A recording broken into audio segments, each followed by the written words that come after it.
Hi, I'm Steve Hui, And I'm Lockie. and let's talk travel. So there's plenty happening this week in the travel news. We've got more talks of border openings. We've got overseas travel bubbles in the works, and some new technology actually around digital passenger declaration app, which of course would be helpful for setting the scene for attaching your vaccination when to the certificate when people come into the country. So there's plenty happening. But today, Steve, you're answering two questions that we picked out from the community.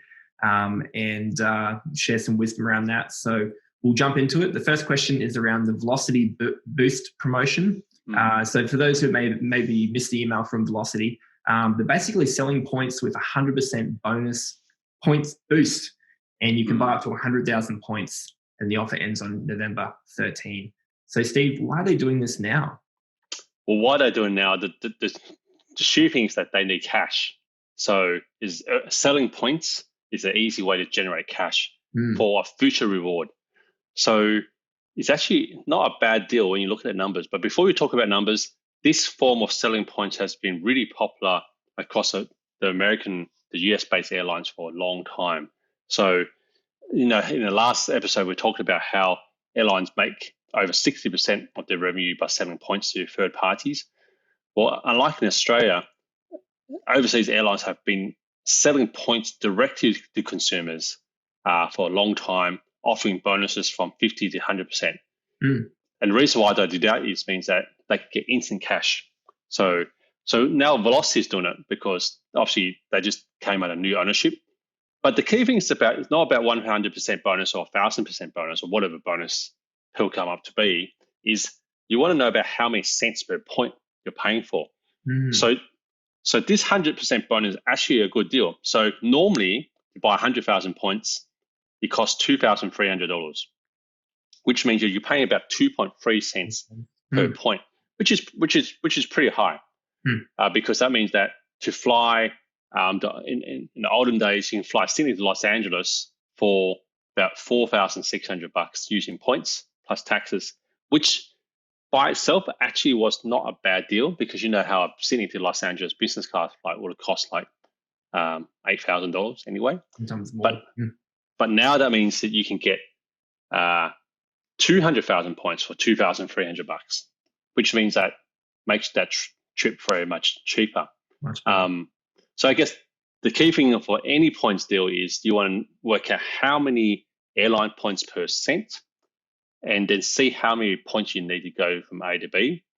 And taking the Sydney to Los Angeles example, they needed 191,000 points previously, say 200,000 points just for ease of calc, which means that you can now fly there for $2,340 plus taxes, business class return. Nice. Wow. So, and for those watching, we'll put a link in the notes below to our calculator, iflyflat.com.au/calculator. And you can actually see how many points it takes to fly to different places around the world in business class. Yeah. So this one, should you take it up? You should take it up if you have something in mind, but don't just take it up because you wanted more points, because who knows what's going to happen.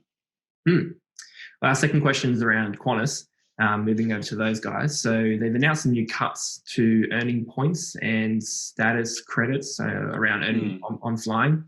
And they've increased some of the points required to request an upgrade on some fare classes. So the humble points upgrade. I guess the question is, Steve, is there any point upgrading anymore on a flight?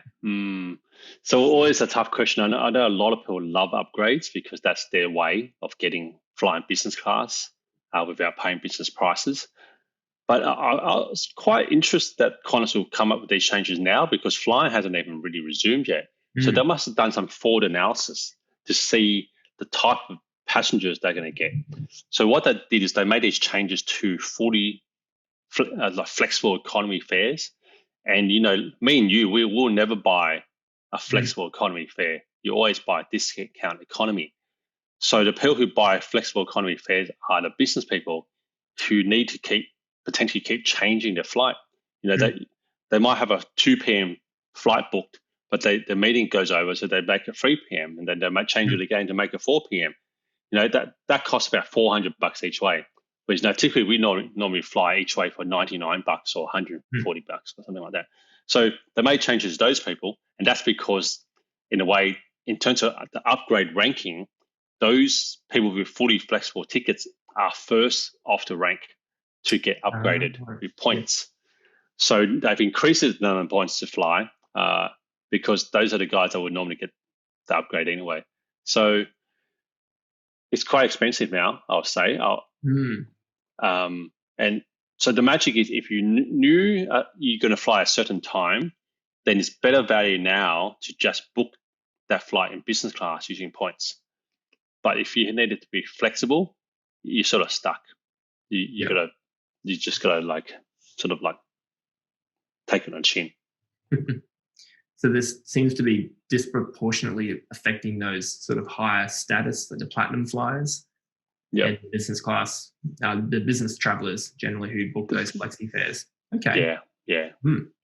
And every time you fly one of those fares, you get more status credits anyway. So most likely you're going to be a business person, and you're probably going to be gold or platinum at least, because otherwise, which company will be paying you buying roughly $1,000 return domestic ticket? Not many. There you go. Long live points, and status is an expensive game to chase. Yes, especially now. Yep. Well, that's all we have time for today. So if you guys have a question about points, airlines, status, credits, or anything travel related, send it to us over social media, and Steve will answer it wherever you're watching this video. And thanks for chatting, Steve, today. Cool, pleasure. Well, see you guys. Bye-bye. See you next week.